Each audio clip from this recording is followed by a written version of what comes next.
he is terrible, except for in the playoffs when it counted. They put up 45 points on the Steelers, and that still defies explanation. Yes, that will haunt you forever, Joey. Yeah, it will. It will. What do you think of the Jaguars, Stephanie? Oh, really?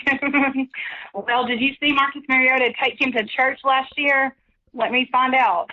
That's all I got to say.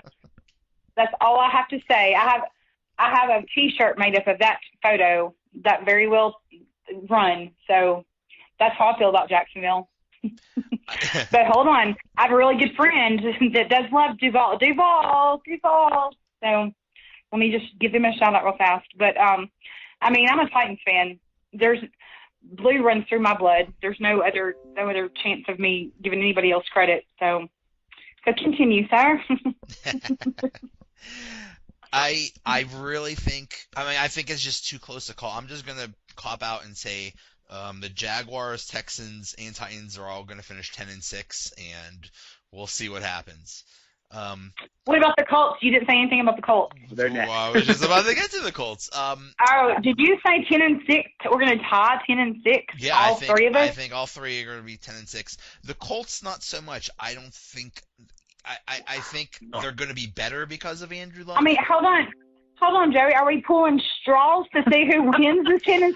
Though? Joe, you're not getting away with that. The tiebreaker is rock paper scissors. I think that's the official tiebreaker. If it's a three-way, I think or whoever sings the best theme song. Whoever sings the best theme song. Whoever does the best in your feelings challenge. Whoever posts the best. Oh well, yeah, I got that too. MZ, basically, to me, the Colts are, Andrew Luck is back, and I say this all the time. It's all about the quarterback, and he's going to make the team better. But there's still a lot of problems there. What do you think? They're a mess. They are hot mess. Hot mess. They couldn't even get the hiring of a new coach right. Josh McDaniels is coming in. You know what? No, I don't think so. I'm not. Just kidding. But Frank Reich, I think, will do okay. But Joey, they have so many problems. You finished 31st in offense and 30th in points allowed. Guess what? You need help. Not an AA kind of meeting, but some kind of meeting. They need an intervention in Indianapolis. You look at their free agent signings, there's nothing really there that stands out to me. Max Lawson is probably the better one, but he missed most of last season with a bicep injury. Your draft picks, I like Quentin Nelson. You've got to protect Andrew Luck because, the kid needs to be wrapped in bubble wrap. But other than that, Braden Smith out of Auburn, they're trying. I mean, their draft picks, I don't see anything super there. In all honesty, Joey, my favorite of the draft picks, and it's because I see him as a value pick, is Nyheim Hines, that kid they got from NC State. He had 1,100-plus yards last year, averaged over 5.5 yards a carry. I mean, their running game really hasn't had, God bless Frank Gore. What's he, 75 years old now? I mean, he's God gone, bless right? him. He's not. Yeah. I mean, Frank Gore, I think he finally decided to call it a career. But I think Hines might be their best draft pick after Nelson. And it's a rough team. I looked at their schedule, 4-12 at best, I think, and that's with Luck at quarterback. They just have a lot to do, and you hope Frank Reich is the right guy for the job. But this poor team, God bless them. They used to. I remember when they were good, and they aren't anymore. That was when the Peyton Manning was there. Just let's give them credit for that because Peyton Manning was my man. So I'll agree. Yeah, because he was a volunteer. He was because he's Peyton Manning. And let me just say, I enjoy popping bubble wrap.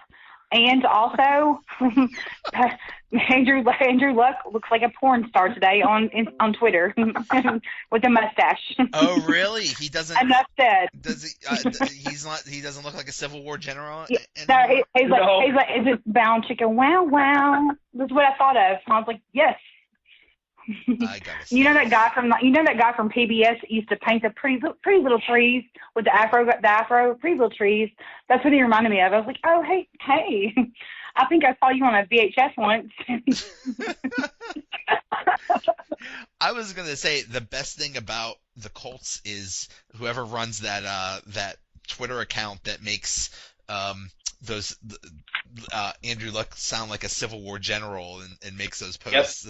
Dearest mother, we play the Hawks Yes. of the sea today. Yeah, I think there's a mess there. Yeah, it's a hot mess. That's considered a hot mess, that category. So I'm not worried about him. If you're coming to me next, I'm not whatsoever worried about the Colts. So at all. To summarize, you have an intense hatred of the Texans and Jaguars, but Colts, meh, who cares? Nah, well, I did have a number 18 Peyton Manning, so Okay. And I did own that. I mean, but it's not that I loved the team. It's because I loved what he brought to them. And let's just say, I'm Titans through and through. We're taking the AFC South. We are taking the AFC South. You know, like the South's going to do it again. We are. True that. I'm telling you, it's going to be a three-way race, and there's some three strong teams there. So we'll see how it works out. All right, guys, this was a lot of fun. Yeah, you never want to be part of a three-way, Joey. Hey. Oh. I'm not going to go there. How about that weather we've been having? It's soaking wet and pouring right now. It's downpouring. All right, guys, this was all right. Goodbye, Joey. Thanks, Joey. Thank you. Thank you Appreciate so it. much. All right, my next guest is Chris Porter. He is a writer for FlurrySports.org. Chris, how you doing? I'm great. How are you today? Oh, not bad. So we finally have football to talk about. Actual football, not practices, not off-season crap. Actual football. It was so nice to actually see games, even though if they're preseason games. It was.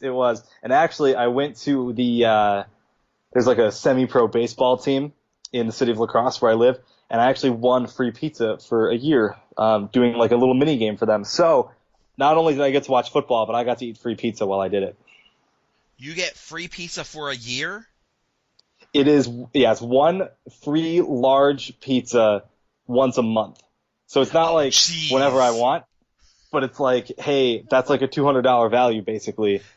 So that's really and it's cool, from Pizza though. Hut. So yeah, I mean, I'll cool. take it. Yeah, this podcast brought to you by Pizza Hut. There you go.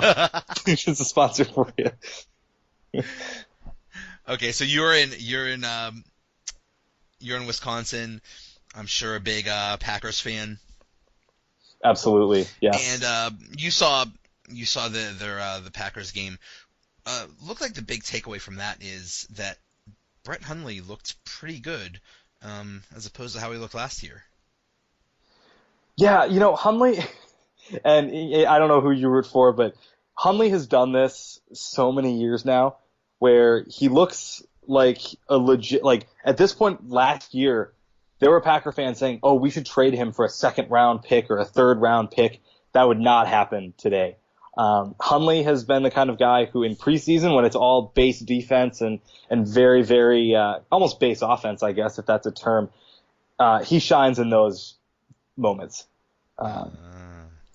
Outside of that, he doesn't look. I mean, you saw him all last year go whatever, like 4-6 or 2-6. I don't even know what he did. Basically, the season was ruined when Aaron Rodgers went down, and yeah, he looked horrible. And yeah, I wonder if the coaches thought that too. It's like, oh, great, we finally get to see him in real game action. Let's see how he does, and then, whoops. Yeah, well, and that's why I really actually, Hundley had a couple really good throws, a deep ball to Devontae Adams. He threaded the needle to, someone. I can't remember who. Anyway, I thought Deshaun Kaiser looked a lot better than Hundley did, to be honest with you, considering that Kaiser just came in. Hundley's had 4 years now to learn the system, to, study Aaron Rodgers, see what he does. And Kaiser came in and almost looked as good, if not a little better. Wow. That's good talk. That's another player that had a horrific year last year, so. For sure. So,